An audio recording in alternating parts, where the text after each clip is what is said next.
Bantuan PKH Anda akan dihapus Kemensos karena hal ini.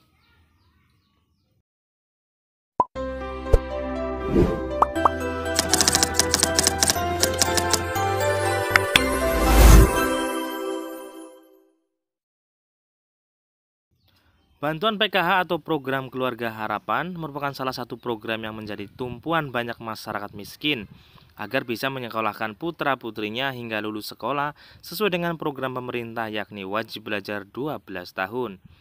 Selain itu, masyarakat miskin yang memiliki pendapatan jauh di bawah rata-rata pendapatan per kapita sesuai dengan daerah, kota, atau kabupaten di wilayah masing-masing sangat berharap bantuan PKH agar yang diperoleh tidak dihapus karena sangat membantu dalam memperbaiki kebutuhan gizi ibu hamil dan balita.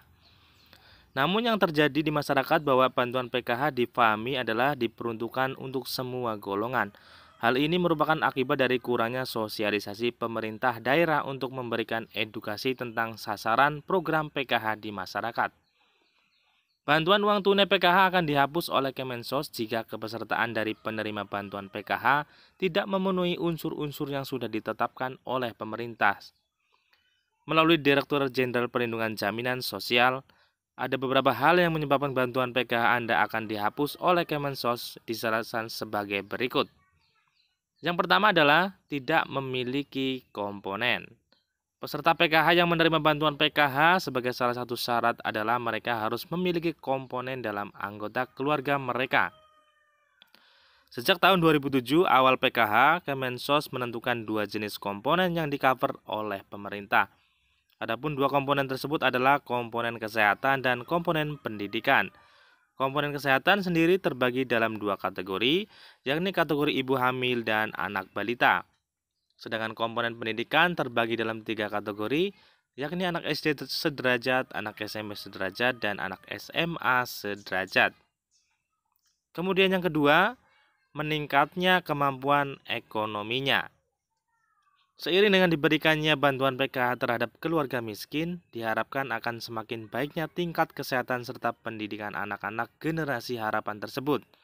Semakin mudah pula kesempatan keluarga miskin tersebut untuk mengembangkan diri karena adanya sekolah PKH yang membantu keluarga miskin tadi merubah pola pikir dan perilaku hidupnya.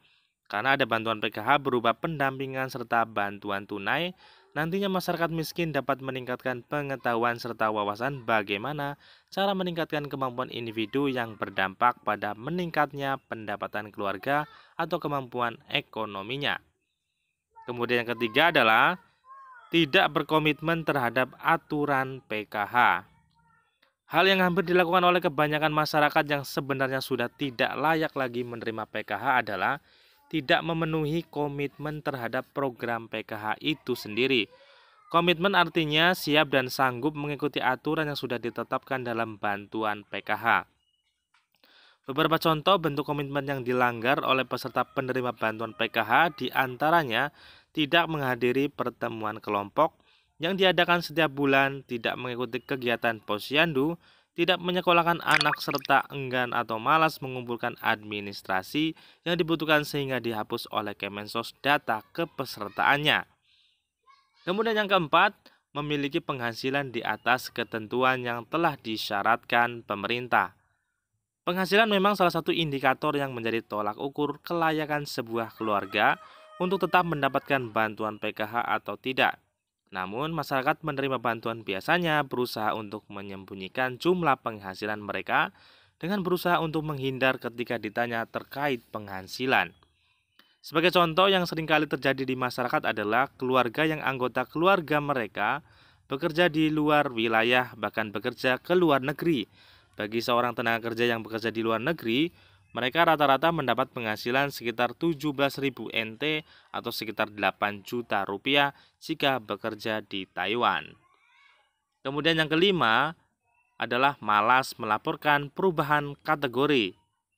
Sebab yang terakhir ini adalah sangat berdampak fatal kepada penerima bantuan PKH dikarenakan bantuan untuk kategori tertentu yang mengalami perubahan namun tidak segera melaporkan dengan menunjukkan bukti yang valid dan sah. Secara otomatis, sistem di Kemensos akan menonaktifkan kategori, bahkan dilakukan penghapusan jika tidak ada laporan secara aturan yang telah ditetapkan. Segeralah melaporkan perubahan yang terjadi dengan melampirkan bukti yang valid dan sah secara aturan yang telah ditetapkan. Baik, terima kasih. Semoga informasi bermanfaat. Apabila bermanfaat, silakan tekan tombol subscribe-nya. Wassalamualaikum warahmatullahi wabarakatuh.